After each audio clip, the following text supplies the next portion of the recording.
প্রথমে পেঁয়াজ কুচি এবং কাঁচামরিচ কুচি ভালোভাবে ভেজে নেব। এর মধ্যে দিয়ে দিব ঢেঁড়স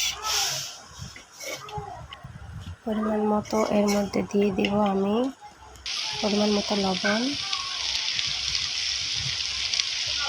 পরিমাণ মতো হলুদের গুঁড়ো। তারপর এটাকে ভালোভাবে মিক্সড করে নেব যাতে হলুদ এবং লবণটা ভালোভাবে ঢেঁড়সের সাথে মিক্সড হয়ে যায়।